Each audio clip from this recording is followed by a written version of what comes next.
When I was in high school, I was fascinated by communism and Marxism. I remember coming across a picture of Lenin in one of my textbooks, and he was on a balcony looking down at the crowds below him. And I remember thinking, what a champion of human rights this man is. So, for the next couple of years, I read everything that I could find on Marxism and communism and socialism. I read the works of Lenin and Engels and Rosa Luxemburg. I read the Communist Manifesto. I even read the entire Das Kapital. And after I finished reading all that, and after I got a degree in economics, I came to the conclusion that Marxism cannot, does not, and will not ever work.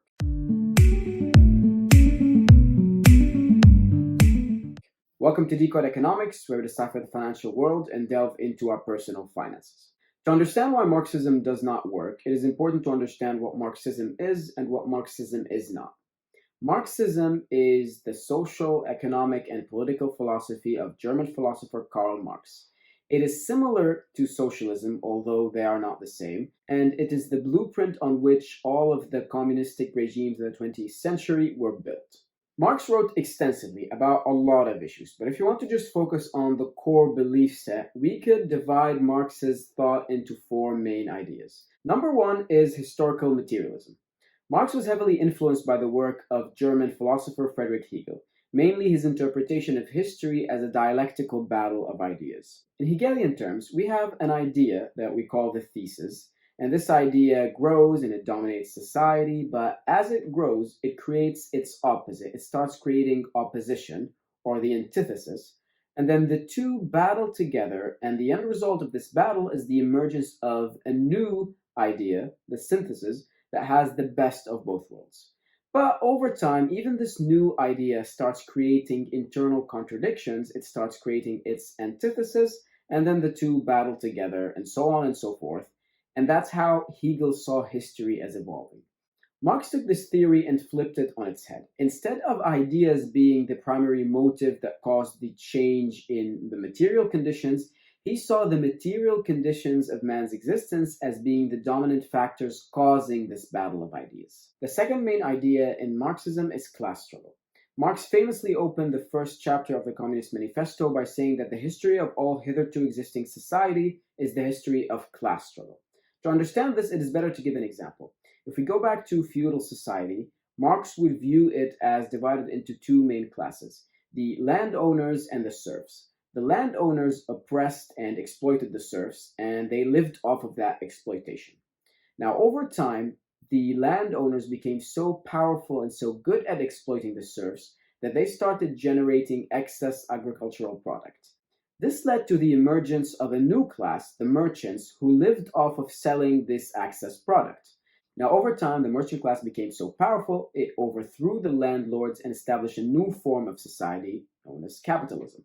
So you see here the resemblance with Hegelian philosophy. You have the thesis, the dominant class. It creates its antithesis, the merchant class in this scenario, and the two battle together, and the end result is the emergence of a new form of society, or the synthesis. This brings us to the third main idea of Marxism, and that is proletariats and bourgeoisie.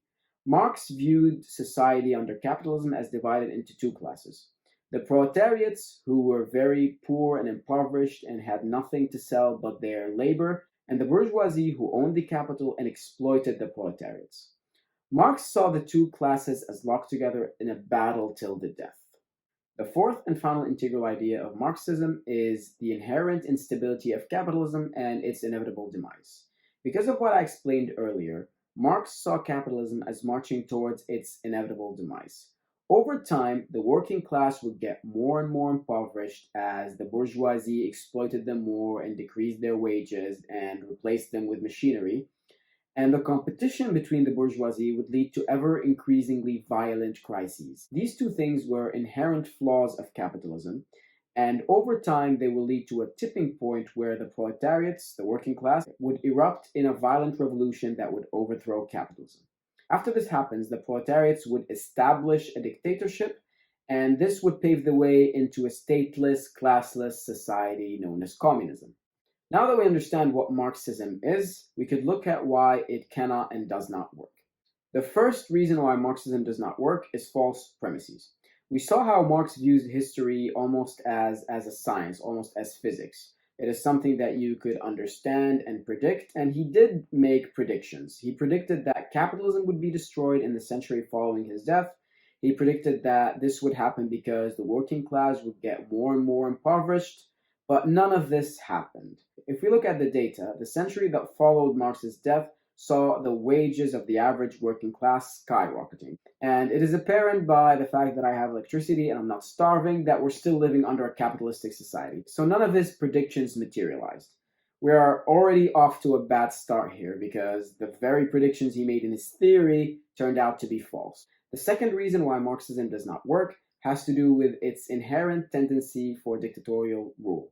And this is something that a lot of people who criticize Marxism don't focus enough on.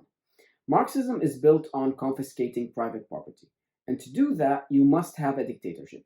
You can't expect to knock on people's doors and tell them that you want their houses and expect them to tell you, yeah, sure, you could also take the garage.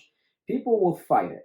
And the only way that you could establish such a society is if you have a lethal and ruthless dictatorship that is able to force people to hand over their private property. Marx understood that, but he tried to weasel his way out of it by saying, yeah, it's a dictatorship, but it's a dictatorship of the proletariats. It's a dictatorship of the many as opposed to what we have under capitalism, which is the dictatorship of the few. He also rationalized that this dictatorship would wither away as the state withered away and communism ensued. But if we look at communist regimes, this never happened.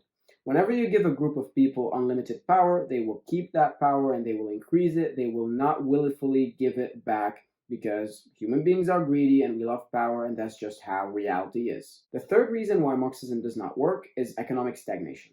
And this is maybe the main reason why the Soviet Union fell. Under communism, under Marxist communism, profit and competition are evil things that need to be fought. But if you don't have these two things, you will not have economic growth. Without the profit motive, there is nothing to drive people, to drive innovators and entrepreneurs to take risk and give up their leisure and work hard in order to innovate because they're not going to get anything in return. The reason that we have Bill Gates and Mark Zuckerberg and Steve Jobs is because those people saw that if they innovated, if they created something new and it succeeded, they will be rewarded enormously for it under a capitalist regime. And that's why these innovations only happened under a capitalist regime. Another key flaw is the lack of competition.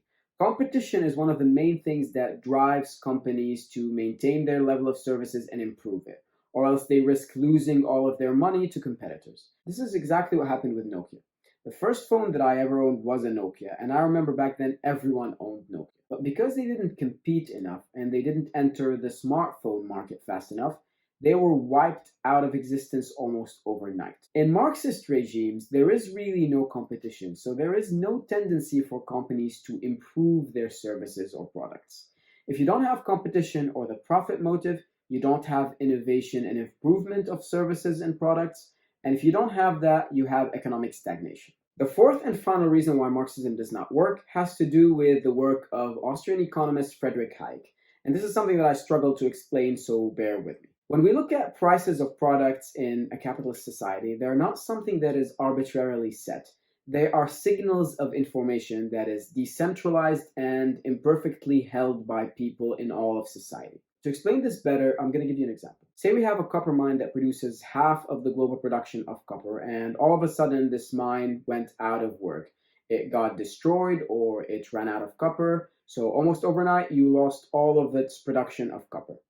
What would happen in a free market where you have supply and demand is that the price of copper would adjust almost instantly to reflect the new supply and demand, and it would adjust into a price that best allocates resources.